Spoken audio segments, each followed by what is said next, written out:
retomar. Pera lá. Hum,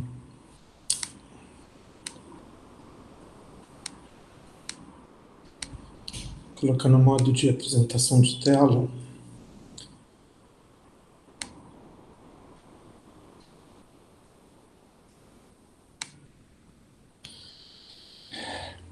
Então,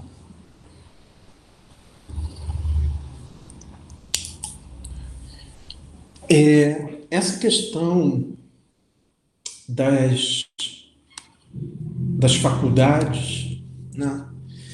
Ela, por exemplo, quando Kant fala das faculdades, da faculdade da sensação, da imaginação, do entendimento, né?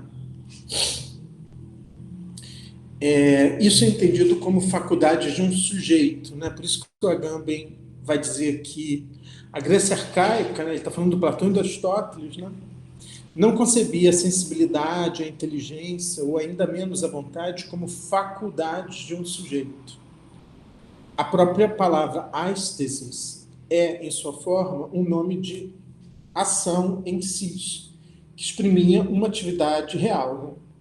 Do mesmo modo como a palavra portuguesa, para lá, a palavra portuguesa sensação, né? Diferentemente de sensibilidade, que seria a faculdade, a palavra sensação descreve o ato presente, né? Como pode, então, uma sensação existir na ausência de sensação? Existir uma ástase no estado de anestesia. Isso quer dizer, como é que pode existir a faculdade quando eu não estou, vamos dizer assim, fazendo uso dessa faculdade, né? Porque é aí que está o problema da faculdade como potência, né? Então, quando eu não estou sentindo, o fato de eu não estar sentindo não quer dizer que a faculdade foi eliminada de mim, que a potência não foi eliminada de mim, né?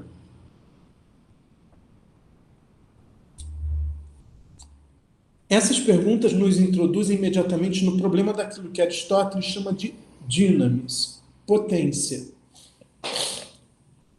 Um termo em relação ao qual convém recordar que significa tanto potência como possibilidade, e que os dois significados nunca foram dissociados, como acontece, no entanto, nas traduções modernas.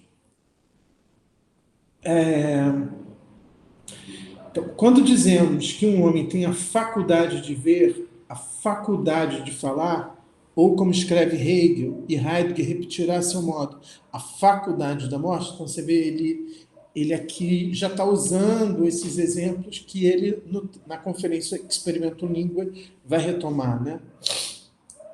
Essa coisa da faculdade da morte, do Hegel e tal. Quando afirmamos simplesmente isto não está em minhas faculdades, movemos-nos já na esfera da potência.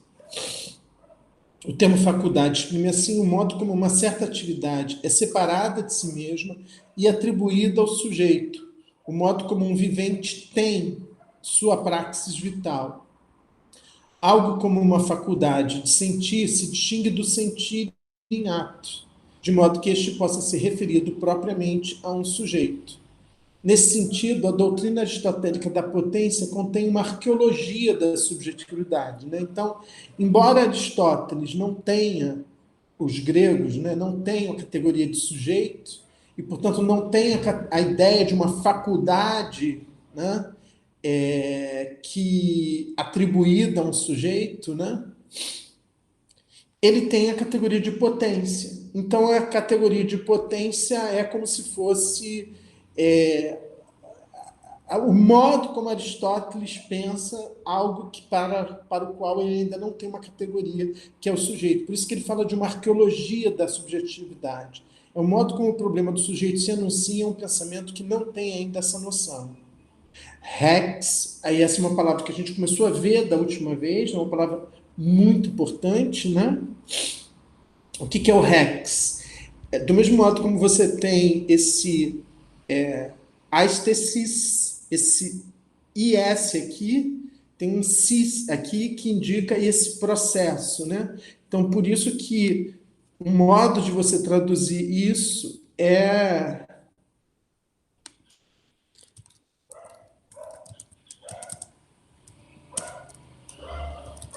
possessão. É o ato de possuir, né? Então, é alguma coisa que está muito relacionado com a questão da potência. Só que é uma coisa que também é traduzido por hábito, faculdade, né? Então, rexis é o nome que Aristóteles dá a essa inexistência da sensação e das outras faculdades em um vivente. Inexistência no sentido inexistência em ato, mas existência em potência. O que é sentido, né? A gente vai ver que o Aristóteles vai falar sobre isso, né?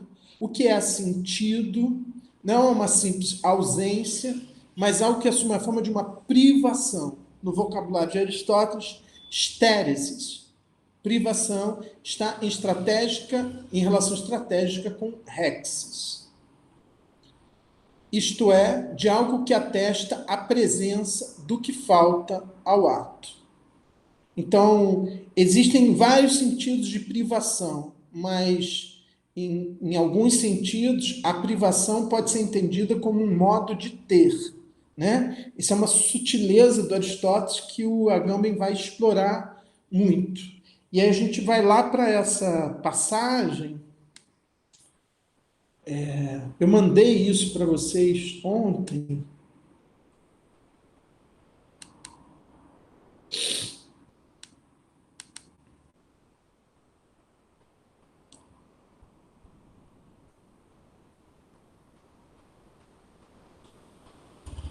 Ah, não, desculpe.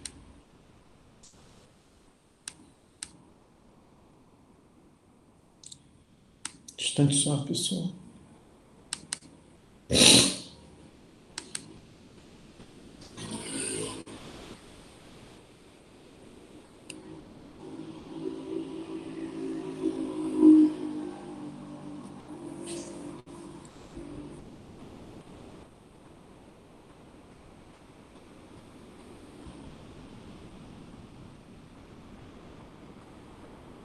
Sim, exatamente essa passagem aqui, 1019b 5 e 8. 1019b 5 e 8, tá? Depois eu vou para lá.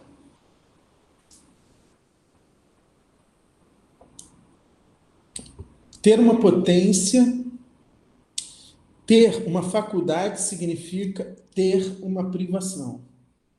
Então, é a presença de algo que não está em ato. Então, tem uma relação fundamental aí entre a potência, a rex e a dynamis, né? E a estéresis. Por isso, a sensação não se sente a si mesma, como combustível não queima por si. A potência é, portanto, a rexis de uma estéresis. E aí ele faz uma citação dessa passagem, que é a passagem que está lá naquela... na verdade, o próprio texto grego, dependendo do autor, né? Então, na edição do Iebra, ele é um pouco mais longo, mas na edição do Ross, que parece ser a edição que o Agamben tem, ele vai dizer isso, né? Às vezes, o potente é tal porque tem algo. Echenti. Outras porque lhe falta. Sterestai. Se a privação é de algum modo uma rexis, o potente é tal ou porque tem uma certa rexis, ou porque dela tem uma estéresis. Assim é como o Agamben traduz, e ele não traduz os termos rexis e estéresis propositalmente, né? Então, existe um jogo aí muito sutil entre que estar privado de algo é um modo de ter, né? quando ele diz, se a privação é de algum modo uma rex, o potente é tal, ou porque tem uma certa possessão, ou porque dela tem uma estéresis. Eu traduzi isso assim. Então, fui eu mesmo traduzir, né? Às vezes, parece ser potente por possuir algo. Outras vezes, por ser privado disso. Se a privação é de algum modo uma possessão, de modo que é potente por possuir a possessão de algo, ou por ter a privação disso, se é que é possível possuir uma privação. Então, o próprio Aristóteles fala, né? Então, esse aqui é o texto do Aristóteles, né? Quer dizer, isso eu traduzindo o Aristóteles, né? Então, quando ele diz por ter a privação disso, né? Então, por exemplo, se eu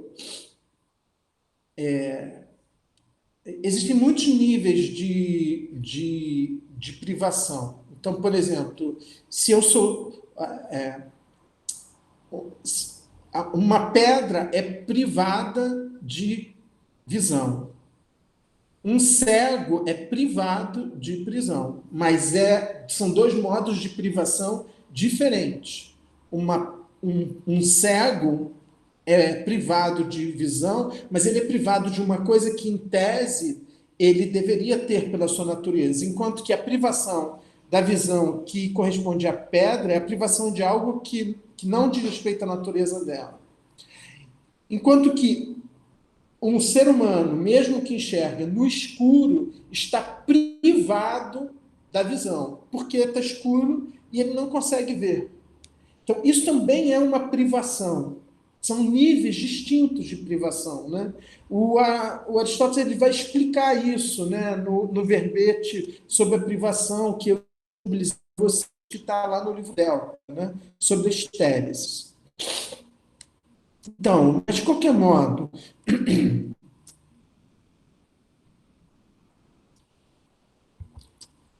quando o Agamben ele diz isso aqui, ele já está ele está pensando essa privação como um modo de ter que seria característico da potência, né? Ele aqui ele vai falar do de ânima, mas eu não quero trabalhar o de ânima por enquanto.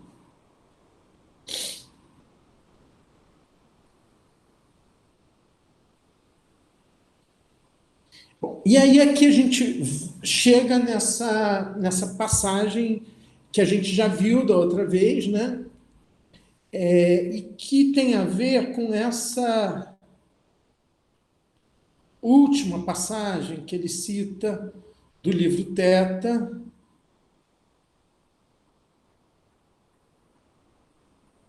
e que eu acho que a gente ainda não viu, tá? Então vou me concentrar nisso.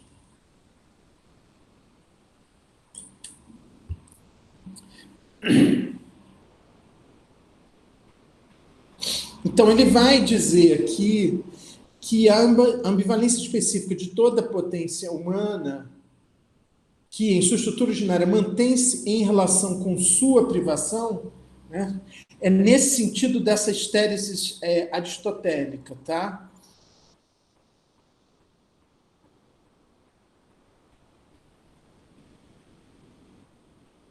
Eu acho que isso aqui a gente já leu da última vez, tá? Então, essa passagem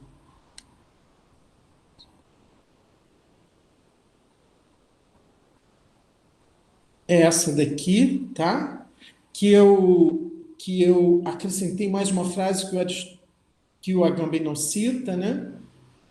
Que é essa ideia de que toda potência é ao mesmo tempo potência dos contrários, né?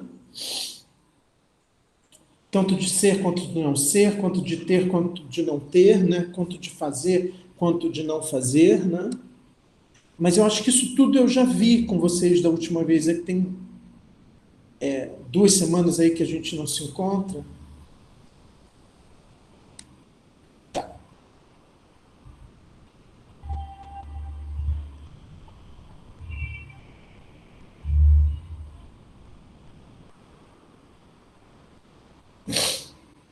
Bom, então esse trecho aqui que eu gostaria de trabalhar com vocês hoje, né?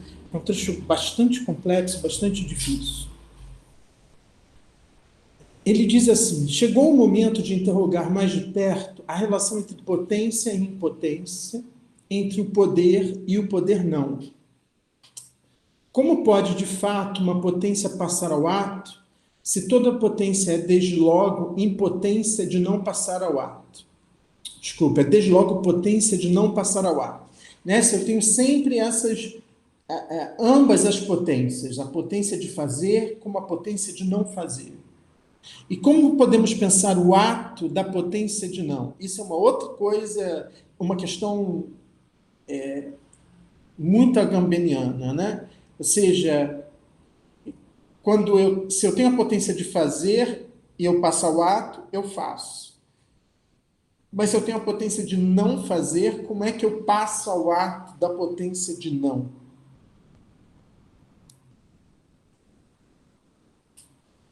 Como é que é o exercício da potência de não, né? Então, aí, o Agami sempre tem essa referência que é o Bartleby, né? Eu já me referi a esse personagem, né? Do Melville, né? Que é esse personagem que diz eu preferiria não, né? Isso que seria a realização dessa potência de não, né? Com efeito, o ato da potência de tocar piano é certamente para o pianista a execução de uma peça no piano. Mas qual será para ele o ato de sua potência de não tocar? Então, eu pensei numa coisa que eu não sei se vocês conhecem, né? Mas que talvez vocês conheçam, né? Que é, que é isso aqui, que é o. Não sei se vocês já ouviram falar disso, né? O 4 minutos e 33 segundos, né? 4 minutos e 33 segundos é uma música de 1952 de um compositor contemporâneo chamado John Cage, né? É uma obra de arte muito importante, né, na história da arte contemporânea, né? Essa obra, essa música, né, que foi composta em 1952, ela é composta de 4 minutos e meio de silêncio. Para ser mais preciso, 4 minutos e 33 segundos de silêncio. Sua primeira apresentação foi ao piano, interpretado por David Tudor, embora a peça tenha sido composta para quaisquer outros instrumentos ou conjuntos. A partitura está estruturada em 3 movimentos que são reconhecidos por movimentações de regentes e dos músicos. Né? Quando, questionando o paradigma da música ocidental, que explicava a música como uma série ordenada de notas, ou o que se esperaria de um concerto normal, Cage se voltou para o silêncio de forma eminentemente conceitual. Né? Então, se vocês forem, por exemplo, no YouTube,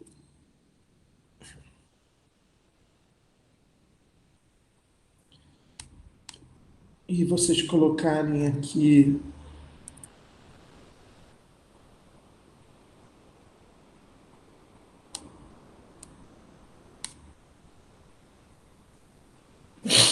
Então, vocês têm essa.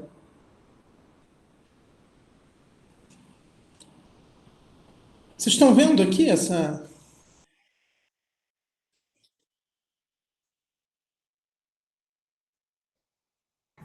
Estamos vendo sim, professor.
Então,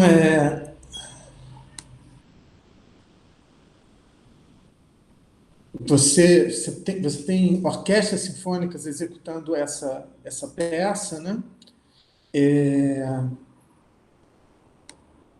Eu acho que quando o Agamben ele dá esse exemplo, né,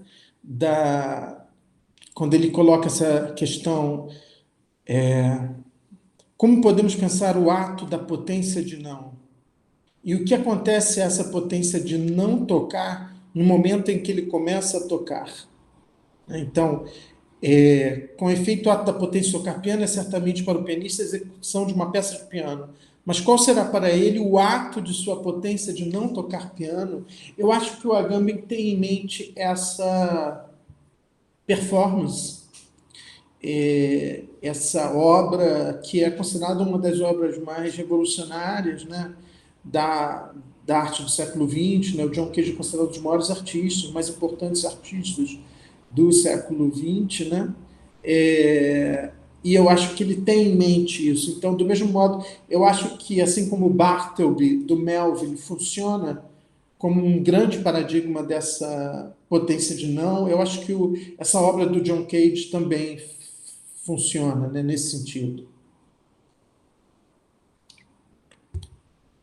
Então, quando ele faz essa colocação, ele diz, do mesmo modo, o ato da potência de pensar, desculpe, e o que acontece a essa potência de não tocar no momento em que o pianista começa a tocar? Do mesmo modo, o ato da potência de pensar será pensar este ou aquele pensamento. Mas como pensar o ato da potência de não pensar? Será que as duas potências são tão assimétricas e heterogêneas que essas duas perguntas simplesmente não têm sentido? No entanto, se, nas palavras de Aristóteles, toda potência é impotência do mesmo em relação ao mesmo, o problema do destino da impotência na passagem ao ato não pode ser simplesmente deixado de lado, né? Então é como se, o que é a ideia do Agamben? É que no ato, o que passa ao ato é tanto a potência quanto a potência de não. Por quê? Porque toda potência é ao mesmo tempo, né, potência e potência de não.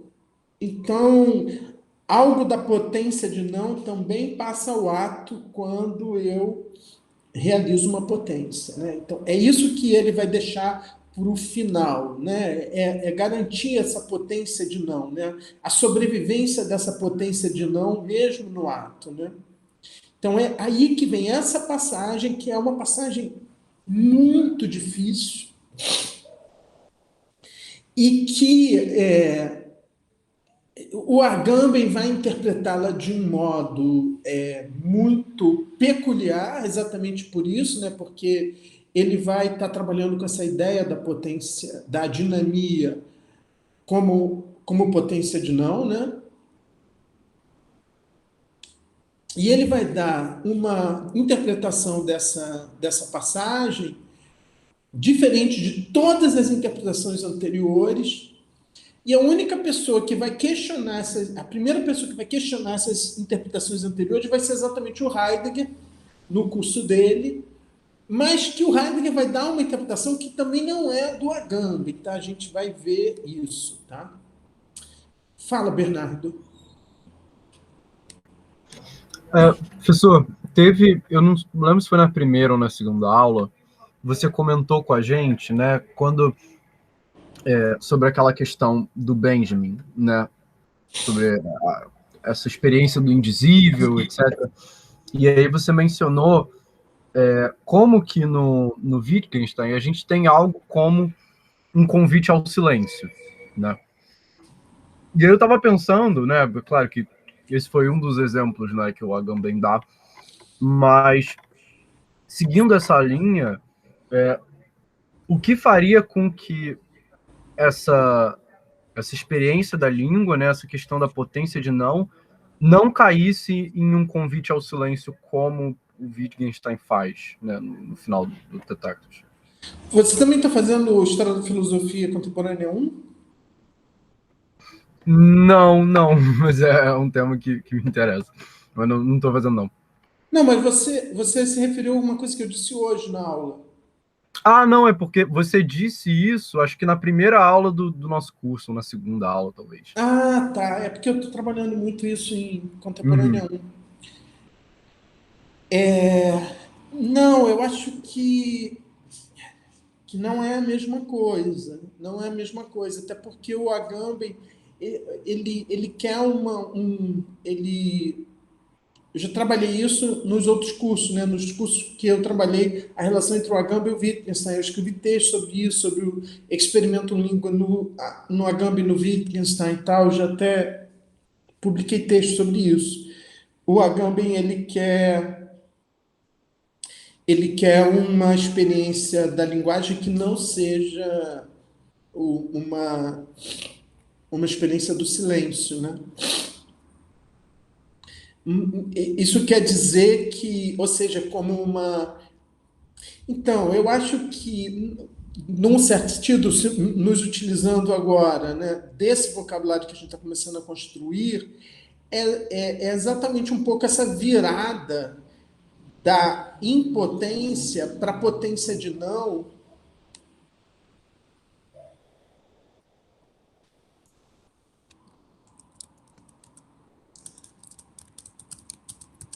Isso quer dizer que a potência de não, ela não é uma impotência. Eu acho que é isso, porque lá no Wittgenstein, o tempo todo, o que vai aparecer é essa coisa de uma impotência de dizer, um indizível, um não ser possível dizer, etc.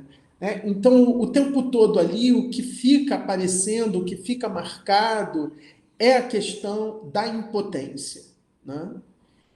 E enquanto que o Agamben ele quer transformar essa impotência numa potência, portanto, numa potência de não. Num certo sentido, ele quer. Por isso que essa questão dele pegar no Aristóteles exatamente essa passagem, né? Essa passagem, quando Aristóteles diz se é possível possuir uma privação, né? Se a privação é de algum modo uma possessão. E o Agamben quer sustentar que é possível possuir uma privação, que a privação é sim um modo de possessão, né? Então eu acho que existe uma transição aí do Wittgenstein para o Agamben, que eu acho que passa pelo Benjamin, né? Que é essa ideia de que do indizível, né? Que o Agamben, que o projeto do Benjamin é essa eliminação do indizível da linguagem, né? Então, por exemplo, essa experiência do John Cage, né, é uma experiência de eliminação do indizível, né? Ou seja, é uma experiência de realização dessa potência de não, né? Então, vamos dizer, tocar o silêncio. É isso que esse pianista faz nesse vídeo, entende? Então, eu acho que um dos modos da gente explicar essa diferença do Agamben em relação ao Wittgenstein é essa passagem da impotência da linguagem para uma potência de não, entende? Eu acho que aí tem uma diferença. Se eu entendo bem a tua questão, tá? Mas eu acho que o que eu poderia dizer é um pouco isso, tá? Não sei se eu te respondo. Você me respondeu sim, você me respondeu sim. É só porque isso, para mim, inicialmente parece mais uma diferença nominal, né? Mas Eu acho que não. Eu acho que não. Eu acho que não é uma diferença nominal, porque no Wittgenstein do Tratatus, né? E também da Conferência sobre a Ética, isso é sempre descrito e vivido como uma experiência de impotência, de um não ser possível, enquanto que no Agamben não existe isso. Então, por exemplo, nesse sentido, o Agamben ele não participaria dessa tradição crítica, né? Essa tradição dos limites do conhecimento, dos limites da linguagem. Ou seja, eu acho que ele quebra com essa tradição exatamente pela perspectiva do Benjamin, né? Pela perspectiva benjaminiana. Então em vez de falar do indizível, ele vai falar do sumamente dizível, né? Então, para você se dar conta disso, aí seria legal você ler o prefácio do, do Infância e História, que eu já trabalhei várias vezes, né, na graduação. O prefácio do Infância e História, do Agamben, que se chama exatamente. O título desse prefácio é Experimento Língua, né? Então, o que ele vai chamar de uma experiência não sigética da linguagem.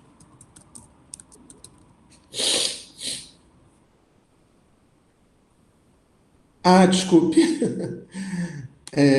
Desculpe, obrigado por me avisar.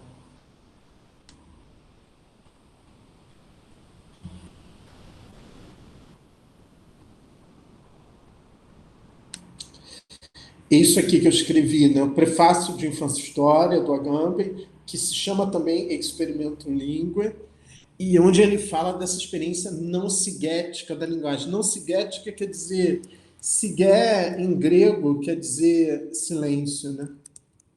Porque o Heidegger, então, nesse sentido, ele vai mostrar que tanto Heidegger quanto o Wittgenstein vão fazer uma experiência da linguagem que é silêncio. Vão privilegiar o silêncio. Mas o silêncio, tanto no Wittgenstein quanto no Heidegger, como sendo uma espécie de limite da linguagem, né? E esse vídeo, né, essa obra do John Cage, o silêncio não aparece como um limite da linguagem, mas aparece como um modo da linguagem, como um modo de dizer, né? No caso, como um modo da música, né? Então, eu acho que essa é uma diferença, não é só uma diferença de vocabulário, não. Eu acho que é uma diferença do espírito fundamental, né? Porque eu acho que o Agamben ele está buscando exatamente com esse conceito de experimento língua, ele está buscando exatamente, ele está tentando superar essa compreensão sigética, né? Essa filosofia do silêncio, tanto heideggeriana quanto wittgensteiniana.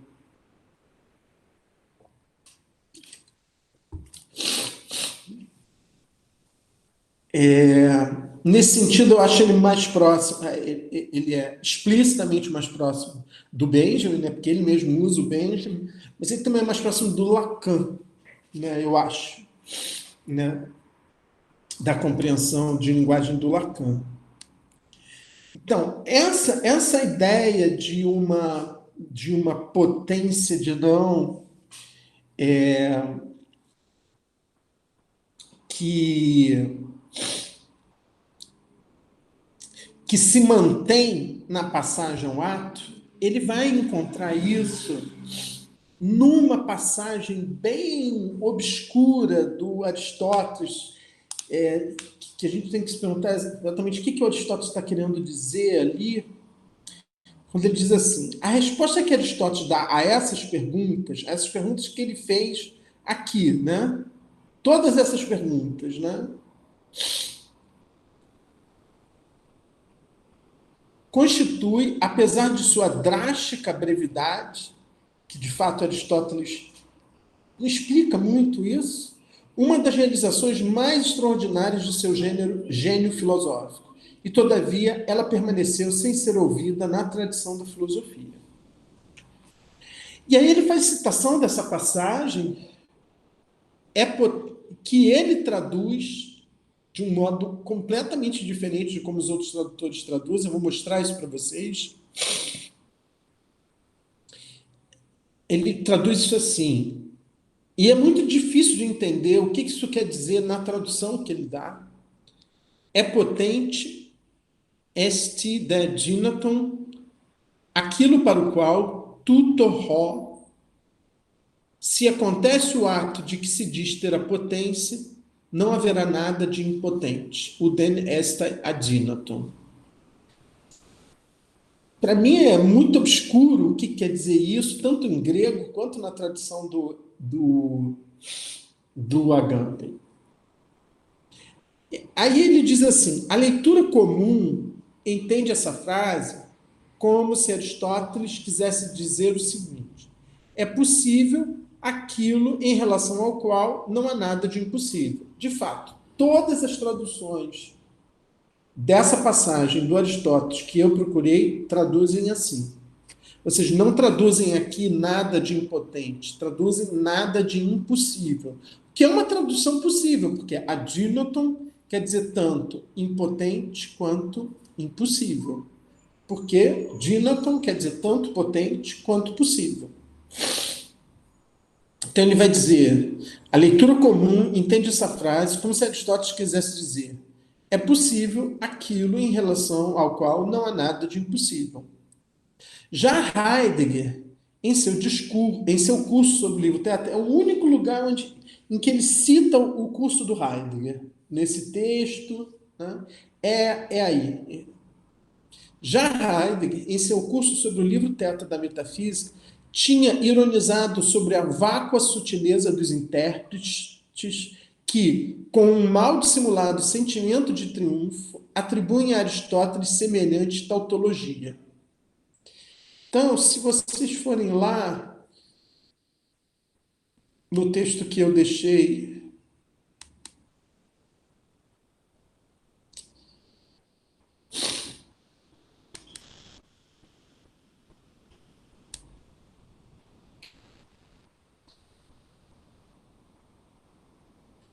vocês vão ver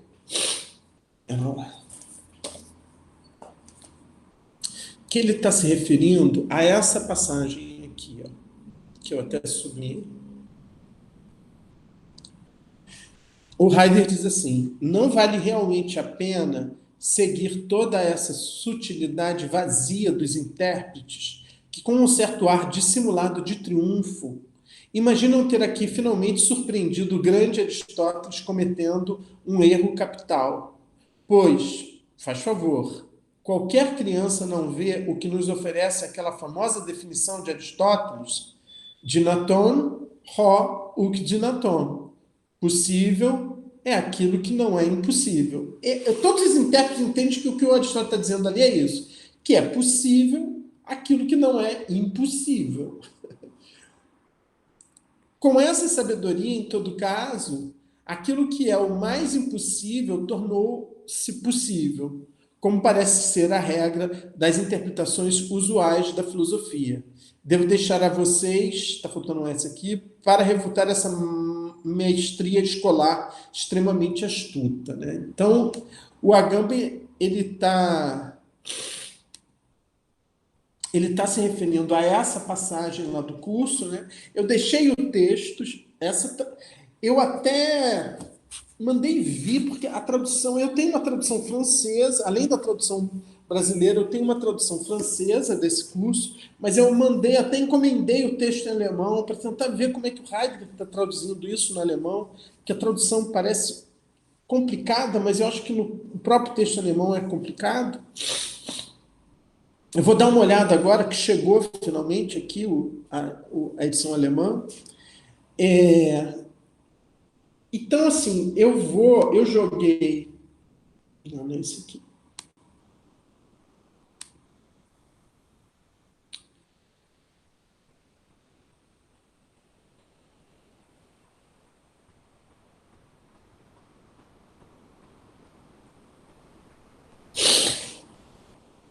Então, a passagem é essa, que o Agamben traduz como: é potente aquilo para o qual, se acontece o ato de que se diz ter a potência, não haverá nada de impotente.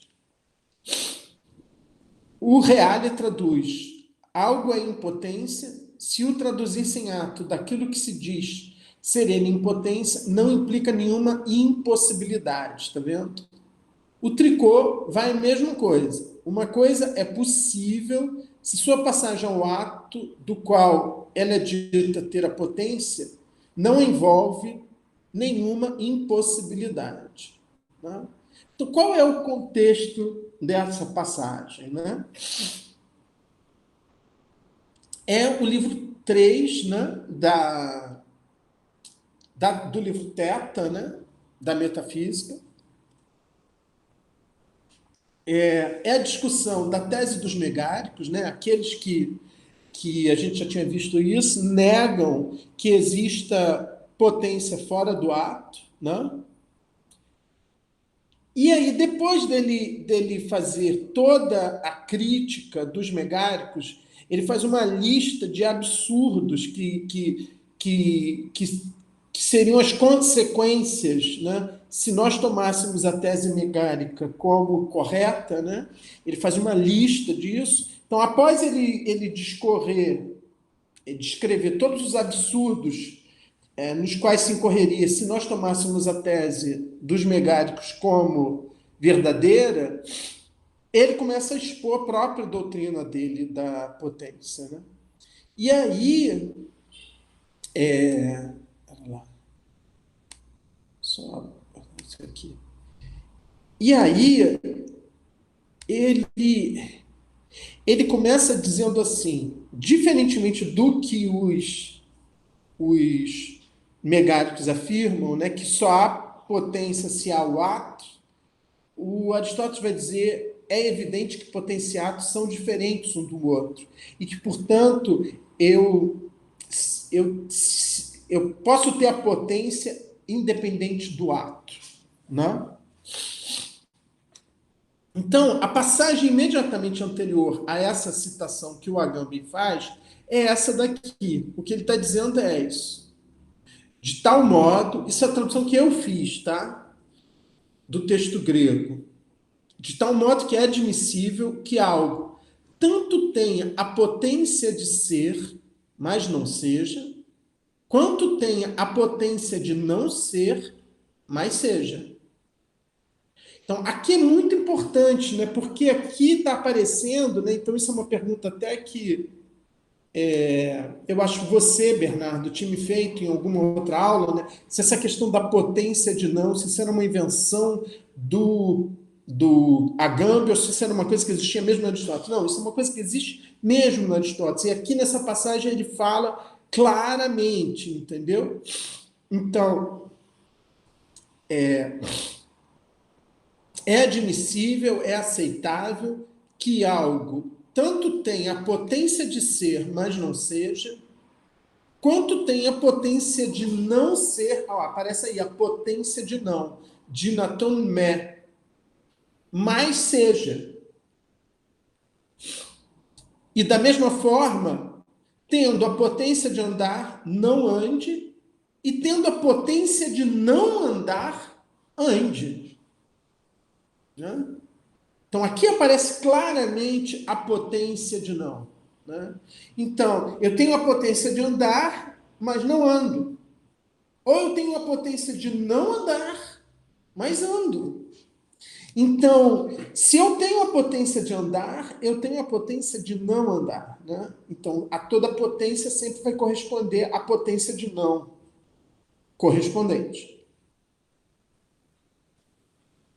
É depois que ele diz isso, né? É depois que ele fala isso, que vem a frase do que o Agamben cita. Como se fosse uma consequência do que ele está dizendo, do que ele disse antes, que é isso que eu tentei traduzir assim: é potente aquilo para o qual, caso exista o ato do qual se diz ter a potência, nada será impotente, ou nada haverá de impotente. O que o Agamben está tentando extrair dessa passagem? Ele vai trabalhar a ideia de que existe uma dupla negação aqui, a negação do udem e do adinaton. Né? Então, voltando aqui para o texto do Agamben, ele diz: a impotência, da qual se diz que no momento do ato não será nada, não pode ser, ao contrário, senão a adinamia, que, segundo Aristóteles, pertence a toda a dinamis, a potência de não, ser ou fazer. A tradução correta será, portanto, é potente aquilo para o qual, se dá o ato do qual se diz que ele tem a potência, nada haverá de potente não ser ou fazer. Então ele propõe traduzir esse adinaton, não como impossível, como a maioria dos tradutores, quase a totalidade dos tradutores, com exceção do Heidegger, traduz, mas como potência de não, ou potente não. Então, aí ele vai dizer: como pode a potência neutralizar a impotência que lhe co-pertence? É isso que é vamos dizer, a questão que ele está trabalhando. É como é que essas coisas convivem uma com a outra, porque se toda potência é sempre ao mesmo tempo uma impotência, como é que essas duas coisas... como é que uma neutraliza a outra, né? Ele vai falar aqui, aí ele, para tentar esclarecer essa passagem, ele vai lá para o de interpretazione, para a questão da negação. Aí eu vou fazer um corte aqui, porque se a gente for para lá, vai ficar muito complicado. Então a gente vai parar aqui e eu vou trabalhar essa passagem da interpretação com vocês na próxima vez.